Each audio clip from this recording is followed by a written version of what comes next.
capacitados para estarem ministrando, nos substituindo numa palavra. Irmãos, eu estava hoje e agora, na sexta-feira, quando nós estivemos aqui com o nosso curso de obreiro, eu vou falar três coisas que nós pentecostais trazemos isso lá de trás, e se nós analisarmos, estamos falando as coisas erradas. Então nós, como obreiros, nós precisamos entender isso. Então você que vai estar sexta-feira aqui no nosso curso de obreiro, às 19h30, é aberta a toda a igreja, né? Vamos ter a apostila sexta-feira, já vamos estar com a apostila, se o Lucas digitar, né? Então estaremos com a apostila aqui. E vou falar três coisas, além da apostila, vou falar três coisas que nós herdamos isso lá de trás, que a gente precisa aprender a passar a falar certo. Amém? Irmãos, abra sua Bíblia no livro de 1 Reis, capítulo de número 18, livro de 1 Reis, capítulo de número 18, versículo de número 41. Quero louvar a Deus pela vida dos nossos irmãos que nos visitam aí, ó. Nossos irmãos em Cristo, Deus abençoe em nome de Jesus. Retorne mais vezes a essa casa. Sua visita sempre será bem-vinda a este lugar. Aleluia. 1 Reis, capítulo 18, versículo 41. Quem achou diz: eu vou para o céu. Eu vou para o céu.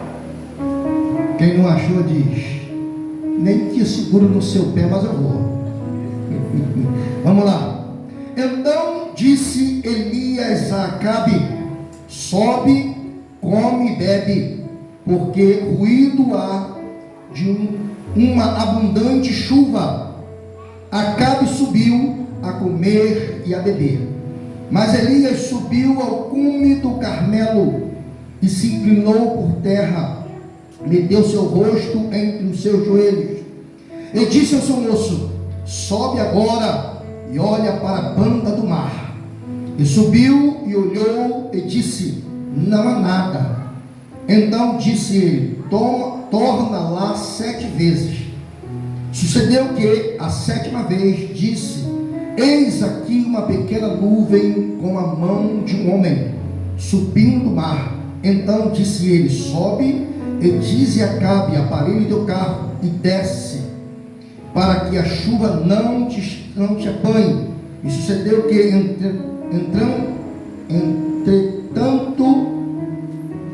entretanto os céus se ennegreceram com nuvens e vento, e veio uma grande chuva, e Acabe subiu ao carro e foi para Jezreel. E a mão do Senhor estava sobre Elias, a qual cingiu seus lombos, e veio correndo perante Acabe até a entrada de Jezreel. Amém, irmãos? Tome seu assento. A irmã já orou por nós. Nós não precisamos orar novamente, né? Senão estaríamos invalidando a oração da irmã. Então os obreiros aprendam isso. Quando alguém orar por você, antes de você ministrar, não precisa você orar novamente, tá? Questão de ética, porque já foi orado. Amém?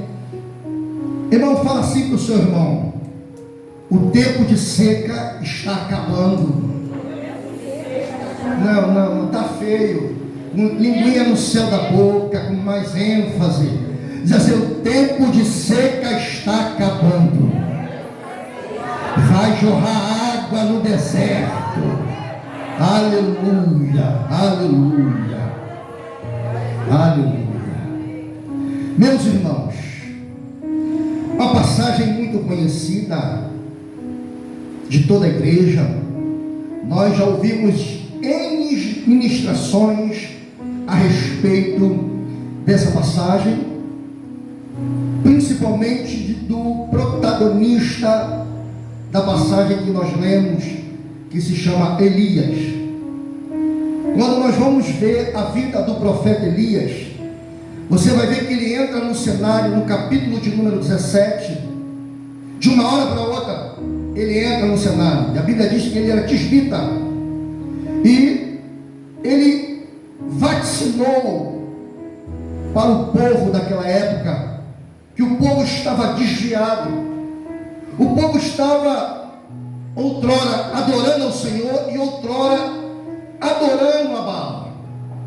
Existiam várias histórias sobre Baal, sobre os Baalins, sobre os Baals daquela época.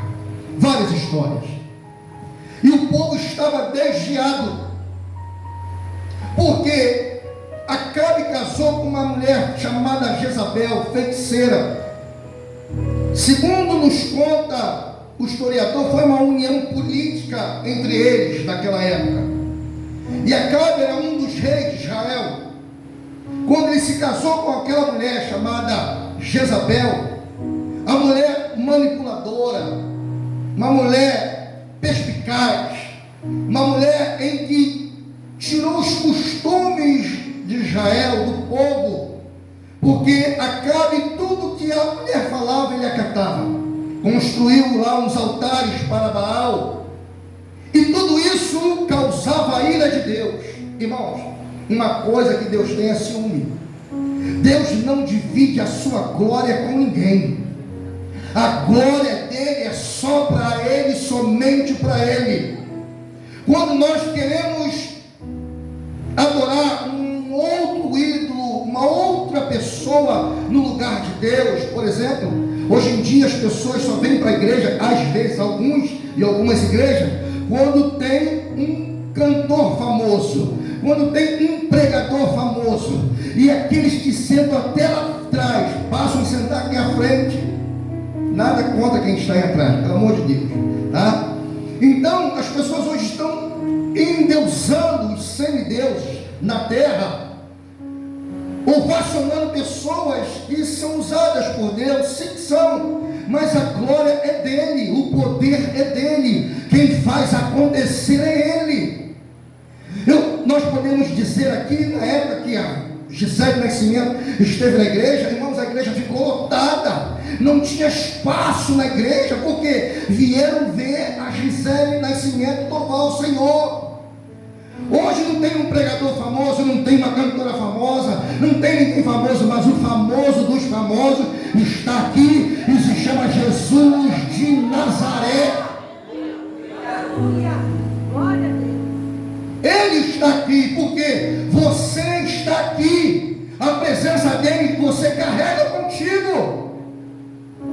Quando nós formos embora, uma das coisas que eu vou falar sexta-feira, uma das coisas que quando nós vamos embora, a presença de Deus vai conosco, o local é consagrado.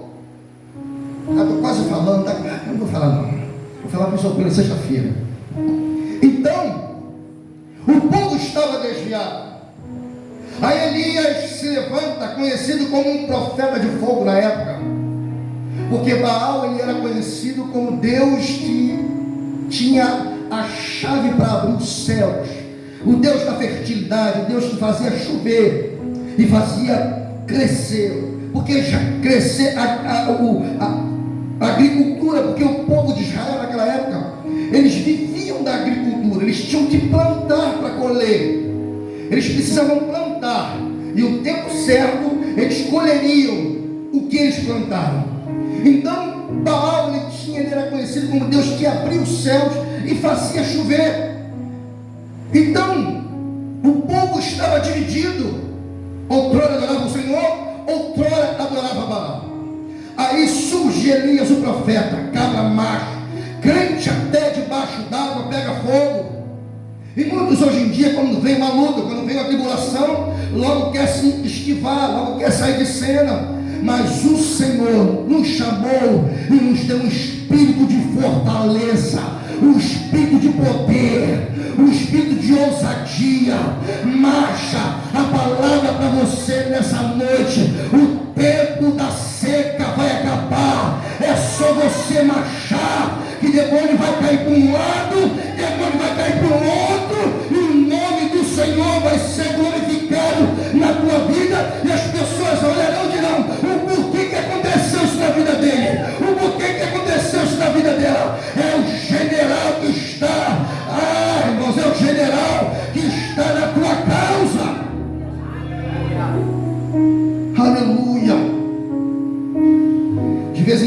chega para mim aí umas afrontas. Eu falo, meu Deus, gente, é Jesus, tudo porque a gente está fazendo a obra. Fazer a obra chama atenção. Fazer a obra cria em algumas pessoas que ainda não têm maturidade, inveja. Somos do mesmo reino, mas parece que um torce para que dê errado para o outro. Servimos, ou melhor, dizemos que servimos ao mesmo Deus, mas parece que nós não queremos que nada dê certo em outro lugar, não queremos que dê certo nesse lugar, não quer que cresça. Somos assim, dizemos que somos irmãos. Como? Nunca.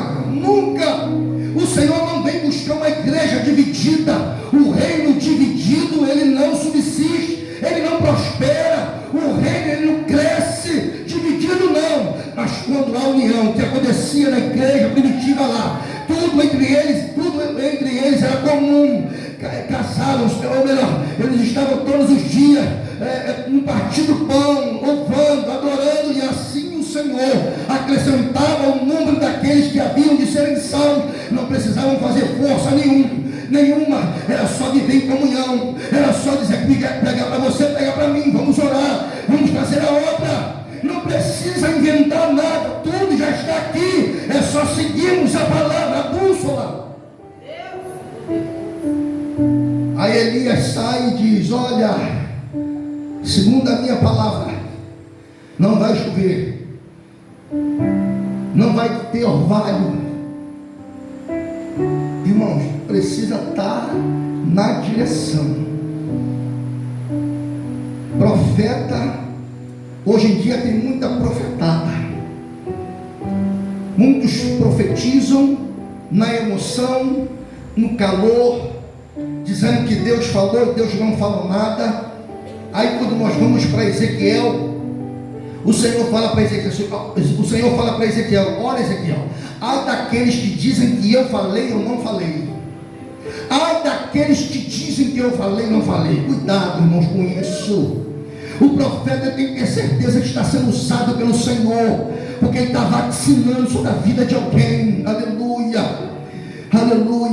E o profeta Elias falou assim, não vai chover, nem orvalho vai cair. Sabe o que o Senhor disse para ele? Olhou lá de cima e disse, tu está frio, cara,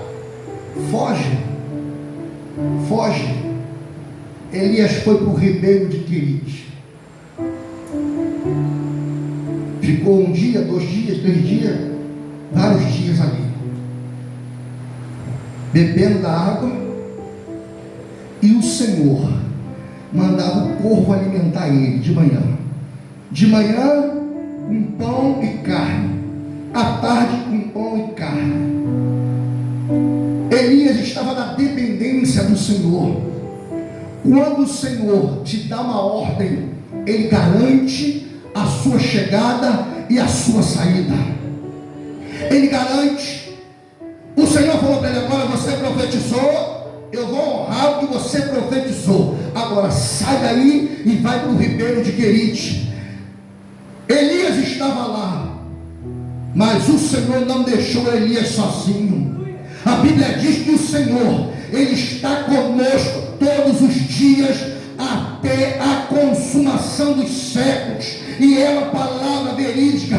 O Senhor está contigo, o Senhor está com a igreja, o Senhor está conosco todos os dias. Ele não nos desampara, não. O que me chama a atenção nessa passagem, que Elias no ribeiro de Querite, que Deus sabia das necessidades de Elias, e Deus proveu para ele. Ei, Deus está falando com alguém aqui nessa noite. Deus conhece as tuas necessidades.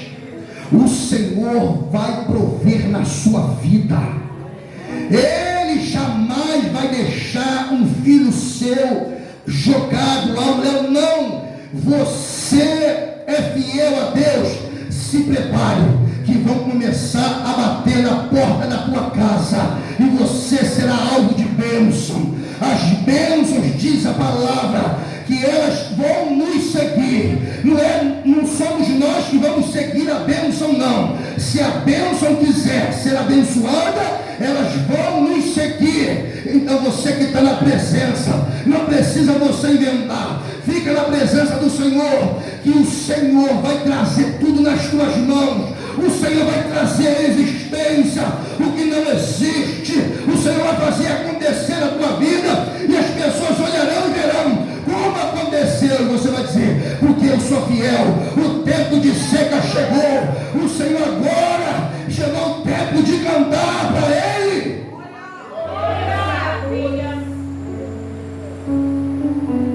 O ribeiro de Querite secou.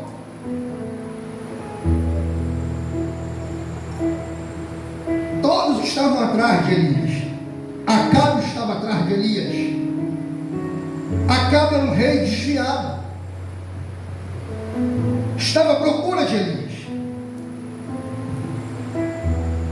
O Senhor fala para Elias: vai para Sarepta, que lá eu já ordenei uma mulher para te alimentar.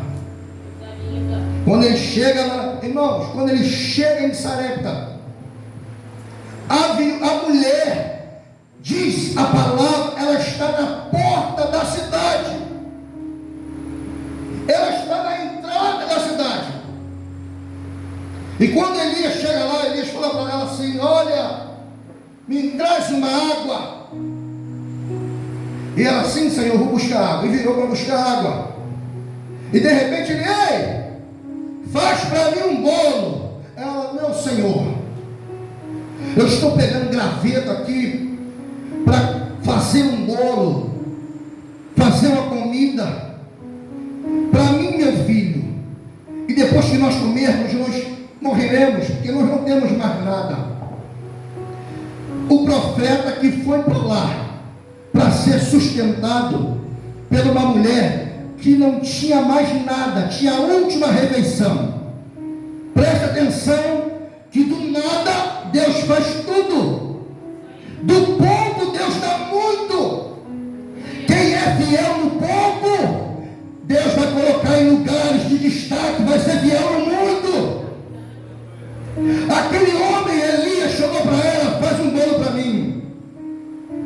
O profeta dizendo, e ela respondeu para ele: só tenho isso aqui, eu vou fazer para mim e meu filho, depois nós vamos morrer. Ele: faz primeiro para mim. E ela foi e fez. Mas ele profetizou na vida dela: olha, faz primeiro para mim, porque a farinha da tua panela não vai acabar, e o azeite da tua botija, ela não vai faltar. O profeta profetizou na vida daquela mulher, aleluia, e ela fez para ele, trouxe para ele, foi alimentado por aquela mulher.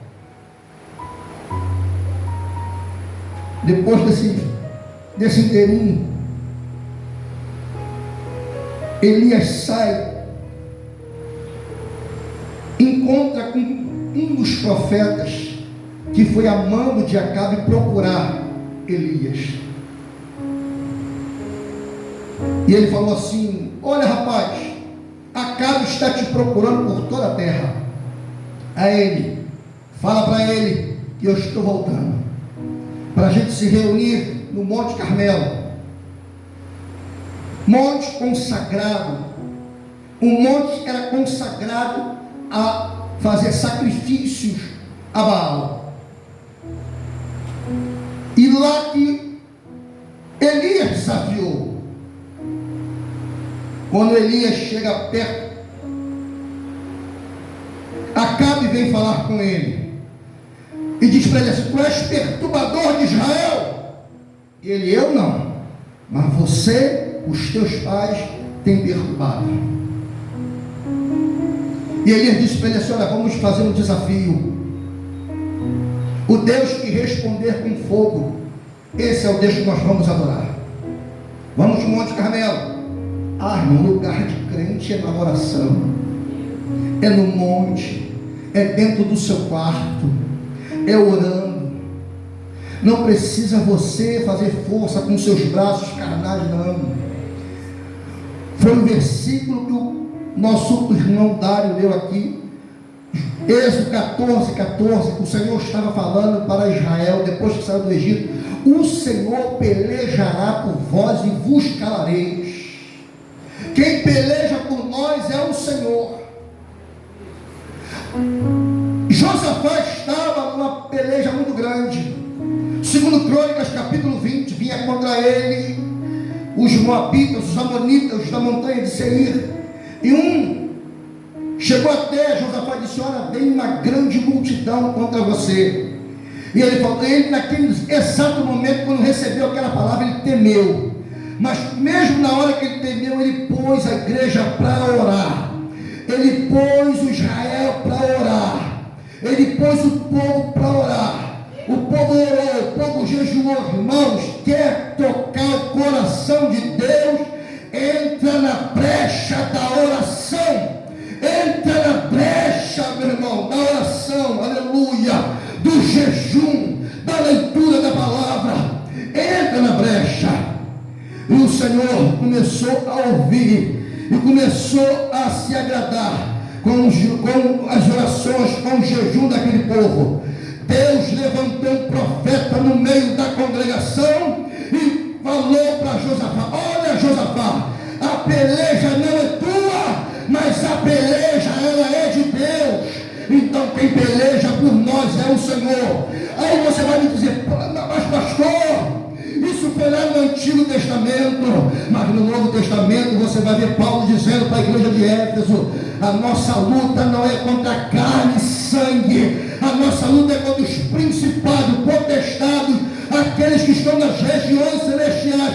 E para romper, nós precisamos aprender com Daniel. No primeiro dia em que ele orou, Deus mandou a resposta, mas o príncipe da Pérsia travou o anjo de Deus. Mas Daniel ficou ali em oração, ficou em jejum, até que o Senhor mandasse um outro anjo chamado Miguel, para que liberasse Daniel, para que a resposta chegasse até a Daniel. A oração, ela move o coração de Deus. Paulo e Silas estavam na prisão e começaram a orar e a louvar o Senhor. O Senhor mandou um terremoto do céu, abalou as prisões, que elas se abriram. Uma igreja que ora, uma igreja que jejua, Satanás ele fica furioso. Sabe por que você passa por luta? Sabe por que você passa por dificuldades? Porque você está incomodando ele. Porque se você não estivesse incomodando ele, estava tudo bem na sua vida, estava tudo bem. Mas como você tem sido fiel, como você tem sido fiel ao Senhor, anda direitinho, o inferno se levanta para tentar parar você, para tentar desanimar você, jogar você contra um outro irmão. Satanás ele quer fazer isso com a igreja do Senhor. Mas nós que já crescemos, como Paulo disse para a igreja de Corinto, eu não pude falar com vocês sobre uma palavra mais temperada, porque vocês ainda são meninos. Então eu tive que falar dando leitinho, como um recém-nascido. Mas nós já somos maduros, já temos maturidade, então sabemos viver com isso. O Senhor nos dá direção, o Senhor nos orienta, porque o Senhor a cada dia está nos fazendo crescer, e nós só crescemos nas lutas, irmãos. Ninguém cresce na zona de conforto, não. Você cresce nas lutas, você cresce nas tribulações, você cresce nas calúnias, você cresce, é quando você é perseguido, que é aí que você vai demonstrar aquilo que você tem, que é o fruto do Espírito na tua vida. Tem pessoas que falam assim: Senhor, me dá paciência. Ele vai mandar tribulação, porque para ter paciência tem que passar a tribulação, tem que ser amassado. Aí é que ele permite para você ser amassado. Quanto mais você pede, mais tribulação você passa. Aí você diz: Senhor, por que tudo isso agora? Aí você não sabe porque está disperso, mas você pediu paciência.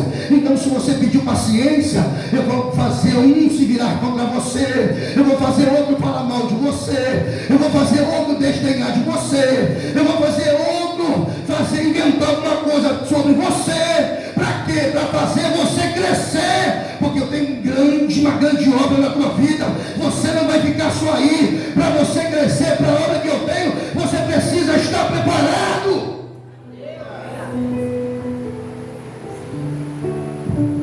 Como, irmão? Sou pastor de igreja tem 7 anos, vai fazer 8 anos esse ano. Sirvo ao Senhor há 34 anos. E nesse tempo o Senhor só vinha me preparando, porque tinha hora que dava vontade de enforcar alguém. Até hoje dá, mas hoje em dia a gente já está mais maduro, né? Mas antigamente eu resolvia um tapa. Eu sempre fui brigão, gostava de resolver um tapa. Vamos resolver agora, nada para depois. Aí hoje não, né? Nós refletimos Cristo, nós refletimos, então precisamos dar testemunho de Cristo na nossa vida. Você já pensou se você, qualquer dia desse, você pô, pastor, saiu um tapa com o irmão lá na rua lá, foi em casa, pegou um facão para enfiar no irmão, aí você vem para a igreja, aí no próximo dia você vem para a igreja, ouviu o pastor pregar? Não vem não, irmão, não vem não, mas não vem, dá uma recatada se você não vir. Até a pastora diz que não vem não, irmãos, não vem, porque pela misericórdia alguns me têm como referência. Então, se eu passar algo para alguém além daquilo que eu prego, ao contrário, você vai dizer, poxa, o pastor prega isso, fala isso e está fazendo isso errado. Isso aqui é errado. Você fica numa igreja? Não. Você fica numa igreja que o pastor é prostituto? Não, irmão, você não fica. Você não vai ficar. O pastor ficando com as irmãs, você não vai ficar. Mas tem umas. Deixa pra lá. Dá uma rajada de glória.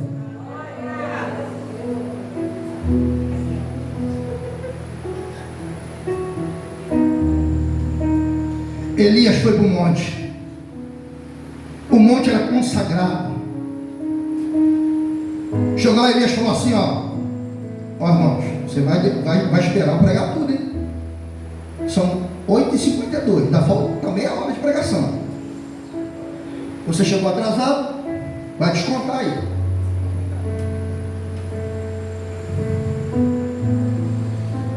Elias disse assim, olha, vocês começam em primeiro. E começaram a armar o altar. E começaram a clamar, Baal nos responde. Baal nos responde. Como de costume, por volta de meio-dia, Elias disse assim, clame mais alto. Pode ser que ele esteja dormindo. Pode ser que ele tenha feito uma viagem. Clame mais alto. Eles começaram a se retalhar, como de costume deles. Chega a ver de Elias. Quando Elias vai, Elias primeiro ele restaura o altar. Elias restaura. Ou seja, para Deus descer fogo do céu, precisa ter ordem. Deus não manda fogo em casa desordenada. Não estou dizendo 4 paredes, minha casa está desordenada. Deus não manda fogo do céu.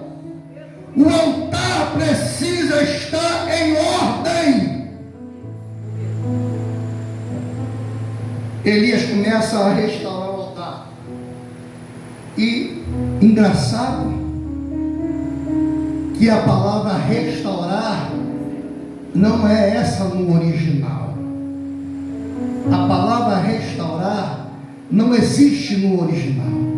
Está fazer de novo. Porque quando você restaura, se esse copo quebrar, ele tem até como você restaurar ele, se não tiver muito caquinho. Se quebrar em partes maiores, dá para você pegar um super bond e colar ele. dá para você pegar um Durapox e colar por fora. Mas quando você pôr o copo aqui, as pessoas vão ver, está rachado, foi restaurado.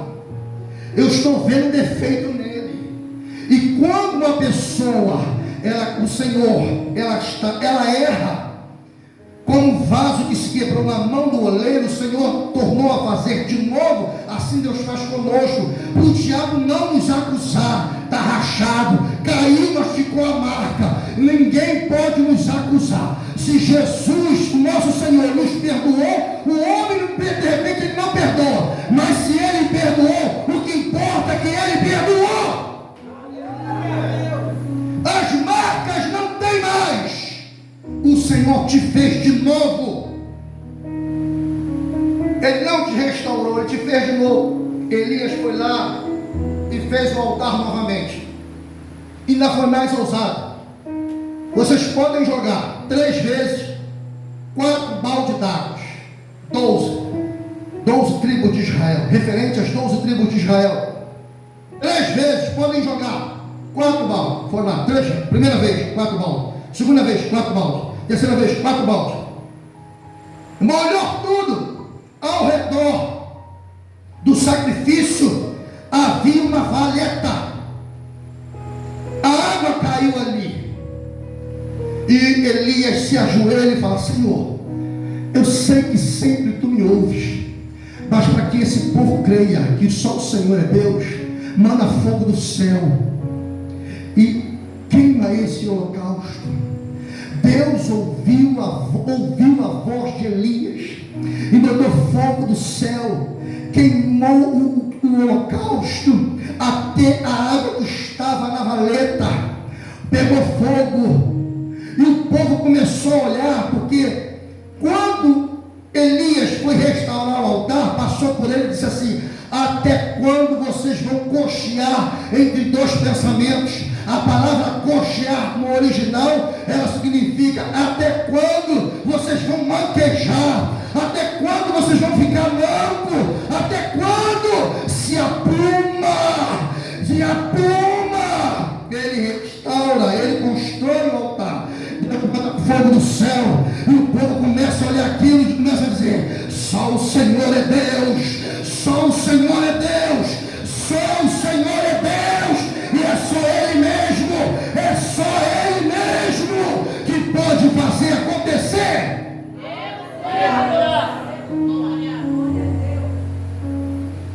Quando termina esse episódio,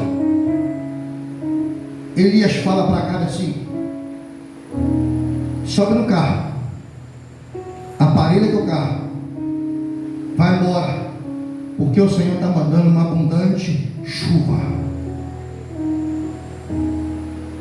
O povo, irmãos, foi 3 anos e meio. Imagine 3 anos e meio sem chuva. Às vezes nós ficamos aqui 3 meses sem chuva, 2 meses. E o que acontece? A gente começa a dizer: ai, que calor, meu Deus, o ar está seco, está muito seco, precisa de chuva. Há 2 semanas atrás estávamos com um calor de 40, 50 graus aproximadamente, sensação térmica, e a gente não aguentava. O Senhor mandou um refresco. O povo não sabe, se está calor não vem para a igreja, se está frio não vem para a igreja, se chove não vem para a igreja. Fica difícil de entender o povo. O povo: não, está muito calor, não vou para a igreja não, mas tem ar-condicionado. Está muito frio, não vou para a igreja não, a gente desliga o ventilador, o ar-condicionado, fecha tudo. O povo não sabe o que é. Era assim que acontecia com o povo naquela época. O povo saía de dentro de casa: será que é hoje que vai chover? Será que é hoje que vai chover? O povo começou a padecer. A história conta que o povo começou a padecer necessidade, porque o povo vivia da agricultura, e se não chove não brota, se não chove não dá fruto. Então o povo vivia da agricultura, precisava chover para o Senhor fazer brotar, para que o povo viesse a viver. E o povo passava a necessidade, e todos os dias o povo olhava para o céu: é hoje, é hoje. precisa de muitos, precisa de um ou dois ou poucos que tenham coragem de profetizar. Sejam homens de Deus e comecem a profetizar. Você pensa o quê? Eu sempre falei isso. Até mesmo quando eu estava na outra congregação. Eu sempre falei, se as igrejas do Campinho se unissem, esquecesse bandeira de igreja e começasse a fazer uma marcha para Jesus toda semana, toda sexta-feira, meia-noite, as igrejas passeando pelas ruas, as igrejas entrando pelas ruas e dizendo, Senhor, traz libertação, sai para lá, tranca a rua, sai para lá, Maria do Lago, sai para lá, demônio da ilha. Se a igreja, se todas as igrejas se levantassem, o conjunto já estava salvo. Mas sabe por que não fazem? Existem demônios territoriais. Você vai a Campo Grande, você vê você sente uma atmosfera. Você vai a Santa Cruz, você sente outra atmosfera. São demônios territoriais. Você vai nas comunidades, você vê lá o demônio que impera lá, o demônio do tráfico, o demônio do vício. São demônios territoriais. Sabe por que não fazem isso? Porque vão sofrer retaliações. Muitos não querem colocar a cara a tapa para estar junto. Muitos líderes não querem colocar a cara a tapa, porque ficam com medo de sofrer retaliações. Sabe por que ficam com medo de sofrer retaliações? Porque não tem uma retaguarda de oração. Quando nós temos uma retaguarda de oração, nós podemos estufar o peito e ir. Nós podemos dizer, ora em nome de Jesus Cristo Nazareno, levanta e anda. Quando nós estamos cobertos de oração, Rode vai na casa de João Marcos e eles não acreditam, porque a igreja estava orando para que o Senhor libertasse Pedro, e Deus mandou um anjo para libertar Pedro. Por quê?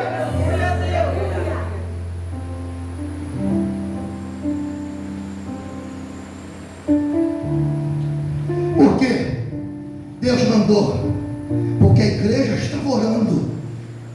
Pedro dormia, descansava do Senhor. Pedro estava dormindo, tranquilão. A igreja estava lá orando, na casa de João Marcos.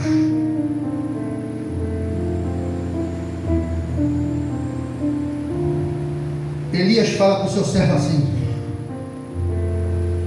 vamos para o monte. Elias foi para o Monte Carmelo. Falou para o seu servo assim: sobe lá e vê se você vê alguma coisa. O menino sobe.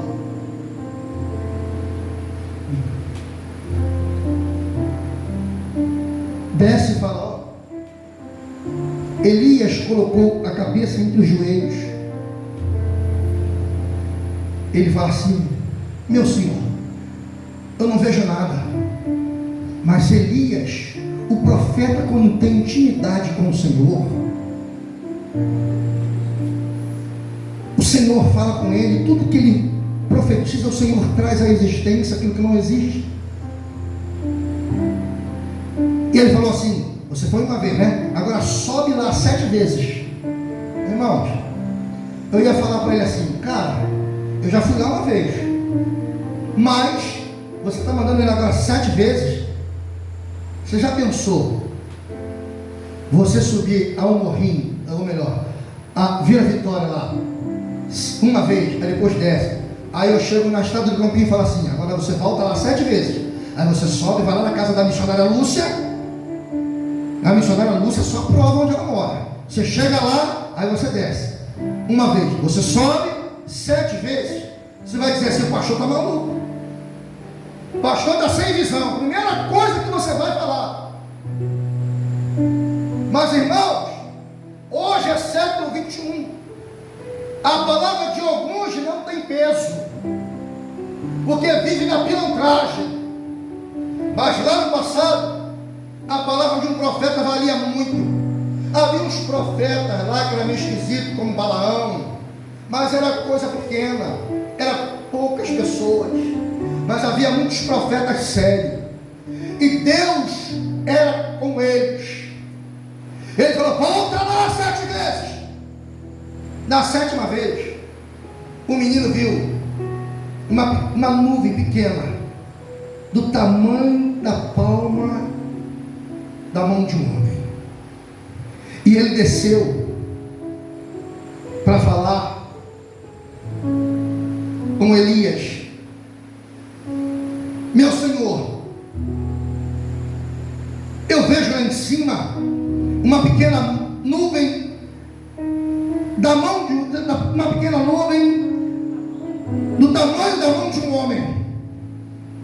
Ele foi bem claro: uma pequena nuvem do tamanho da mão de um homem. De repente ele esperava receber uma palavra assim: não vai dar certo não. E Elias falou assim: esse é o sinal. Esse é o sinal de uma abundante chuva que vem por aí. Deus pega coisa pequena para confundir as grandes. Quando Ruth, Noemi voltou para a sua cidade, Ruth foi trabalhar, foi para o campo de Boaz. E quando ela chegou lá procurando emprego, eles disseram para ela assim: olha, você vem catando que cair atrás aí. Porque tem pessoas que querem chegar e ser logo chefe, quer chegar e logo por cima. Eles disseram para Ruth: nós vamos passando, e o que ficar no chão você vem pegando. Irmão, tem que começar por baixo, pegando espiga. Tem que começar por baixo, catando o que sobrar. Tem que começar de baixo para o Senhor te colocar lá em cima. Ruth começou de baixo e hoje ela entra na genealogia de Jesus. Ela começou de baixo, mas se ela dissesse assim: não, que isso não é trabalho para mim, eu pensei que chegaria aqui, o trabalho seria mais fácil. Não, tem que começar de baixo, tem que começar lá embaixo, tem que descer. Gideão, o Senhor falou para ele: Senhor, meu filho, eu sou contigo. Ele: tá bom, está aqui um lenço, vou deixar lá fora. O Senhor vai mandar o orvalho sobre toda a terra, mas o lenço tem que estar seco. No dia seguinte, Gideão foi lá, rapaz, todo molhado e o lenço seco. Ele falou assim: agora faz o contrário, o lenço molhado e tudo seco. No dia seguinte ele foi lá, desceu água, tudo seco. A ele: é um sinal. Deus, quando quer fazer uma coisa na tua vida, primeiro Ele te dá um sinal. Deus não vai usar ninguém, aprenda isso. Nós herdamos isso dos nossos pais lá atrás e trazemos isso. A gente precisa aprender a palavra. Antes de o Senhor fazer alguma coisa, antes do Senhor enviar alguém para falar com você, primeiro Ele fala com você, os profetas. Deus não vai levantar ninguém para falar com você sem antes Ele ter te dado um sinal. Ele falou: esse é o sinal de uma abundante chuva. Corre e fala para Acabe: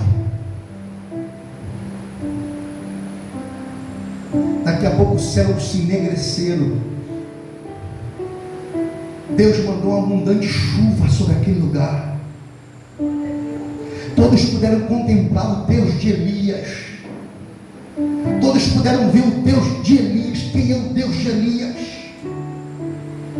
Às vezes as pessoas nos veem passando pelas ruas, quase todos os dias, com a Bíblia debaixo do braço, parecendo que é um desodorante. Nós estamos vindo para a igreja e as pessoas dizem assim: não acontece nada na vida daquela pessoa. Passa ano, sai ano, entra ano, eu não vejo acontecer nada. Mas calma, você ainda está subindo. Você foi lá em cima ver primeiro. E interessante é que quando o menino foi a primeira vez e desceu, ele falou assim para Elias: eu não vejo nada. Nós lemos isso, de repente você não está vendo nada. O nada ainda está na tua vida, mas o nada depois das 7 subidas vai sair para entrar uma abundante chuva na tua vida, porque o tempo de seca vai E o tempo de cantar chegou.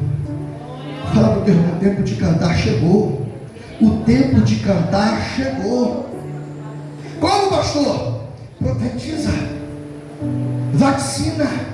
O tempo de cantar chegou. Você não está vendo nada, mas está na hora de você profetizar. O tempo de cantar chegou.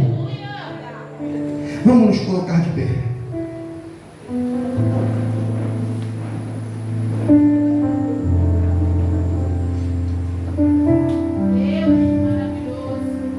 Você consegue cantar? Eu vejo uma pequena nuvem do tamanho da mão de um homem, mas esse é o sinal que a tua chuva vai descer.